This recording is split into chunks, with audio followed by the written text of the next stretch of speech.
شهدت منطقة الطلاب التابعة لمعتمدية بير علي بن خليفة مواجهات وتبادل طلق ناري بين قوات الأمن والجيش من جهة ومجموعة مسلحة من جهة أخرى. وقال شهود عيان أن هذه المجموعة المكونة من 3 أشخاص مدربة وتحمل أسلحة متطورة، فيما تضاربت الأقوال في شأن هويتها. كاميرا الحوار تنقلت إلى المنطقة وأعدت لكم التقرير التالي.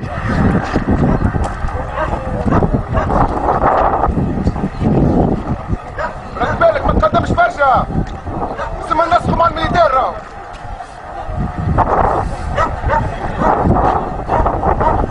ما تقدمش ما تقدمش.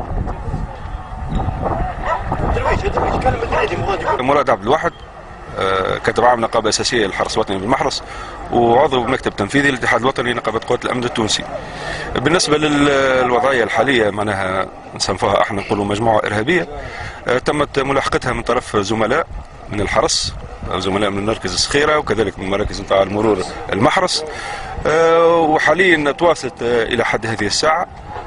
تم حجز كمية من السلاح، عملية إنزال مع زملائنا من الجيش وطلائع بيسروها تاع العوينة الحرس وشرطة زي كيف كيف. هنا تضافر الجهود نتاع كافة الأسرة الأمنية لحماية التراب التونسي.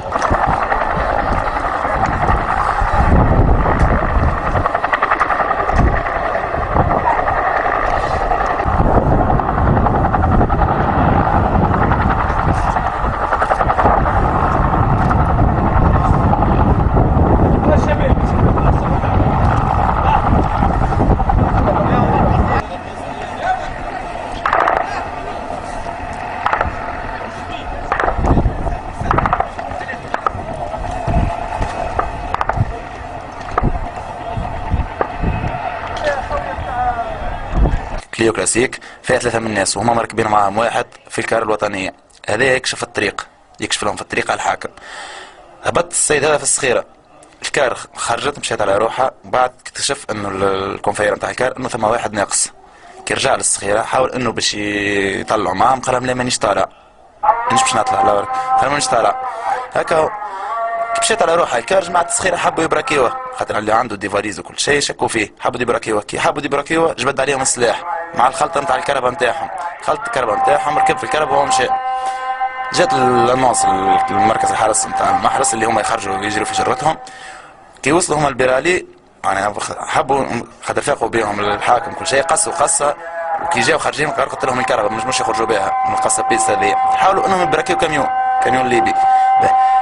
هما ما راوش كرات الحرس ولا الكاميون. لحظة اللي شافوا في كرات الحرس تم معناتها ولا اطلاق نار بيناتهم، خاطر فيسع ما جبدوا الفاليز نتاعهم وركبوا السلاح نتاعهم وبداوا يطلقوا في النار.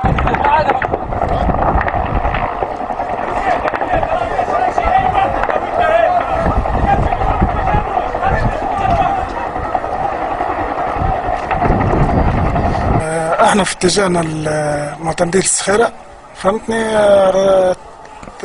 عرضنا كاميون مبراكينو 3 من الناس، دخلوا اكسيدون ولا شفنا. بعد شوي قعدنا نشوفوا فيهم 3 من الناس يهزوا 3 سيكان كل واحد ساق، طيشوا السيكان اللوطة وقعدوا يركبوا في السلاح، قعدنا احنا نتفرجوا عليهم. في جات كربة الحرس، حرس مرور، بدوا يطلقوا عليهم في النار، فهمتني. قعدنا احنا لابدين غاديك لوطة نشوفوا فيهم حكاية ساعة من زمان، فهمتني، حتى اللي وصلت قوة كبيرة نتاع الحاكم وقعدوا فما مناط اطلاق نار متبادل ما بيناتهم. الاشخاص هذوما عصاف، هما زوز هكا جويدين يعملوا لحية هكا جويدة، فهمتني، وواحد يلبس مريول احمر وفيهم واحد لبس بالكحل، فهمتني، وهربوا في الاتجاه اتجهوا نحو معناها واد، تخبوا هذيك، قعدنا نتفرج عليهم حتى اللي جات قوة نتاع حاكم. وقد دامت المواجهات ساعات لم تستطع خلالها قوات الأمن والجيش إلقاء القبض على هذه المجموعة الإرهابية.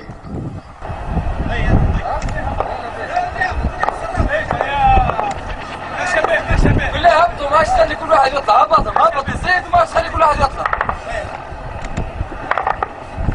ووقت ما تشوفوا الى حد هذه الساعه ما زالت معناها عمليات متواصله للحفاظ على الامن نتاع البلاد اللي احنا هذايا هدفنا اللي نجدوه ونطلبوا معناها من كافه الاخيان ومن كافه معناها زاد المواطنين يمدوا يد المساعده بالطريقه اللي يخلي العمل الامني يمشي بالطريقه الصحيحه.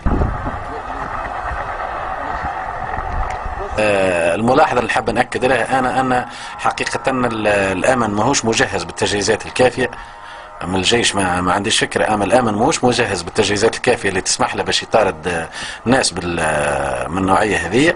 وأنا حسب على الأقل حسب الإطلاق النار اللي شفناه، السلاح اللي عند المجموعة هذه مجموعة معناها عندها سلاح متطور على السلاح الموجود في الأمن. وهذا أونكور اون فوا فهمت الواحد يدعو الحكومة هذه باش على الأقل يكون عندهم معناها يكون الأمن مجهز بالعتاد اللي لازم. وثم كموقف شخصي بصراحة الحكومة نشوفها ساكتة على السلفيين هذوما مدة 3 و4 شهور التالي من حكومة الباجي قايد سبسي للحكومة الموجودة تو، فهمت ولا؟ وهذا اللي خلى الناس هذه فهمت لا توصل للمراحل هذه اللي بريمون إذا كان ما تتصدلهاش حكومة ومواطنين وأمن مش تدخل تونس في دوامة الله أعلم معناها بنهايتها شنو.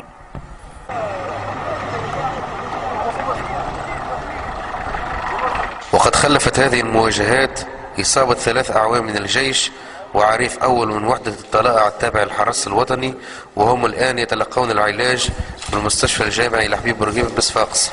وما زالت قوات الأمن والجيش تحاصر أفراد العصابة التي تحصنت بأحد الكهوف في المنطقة.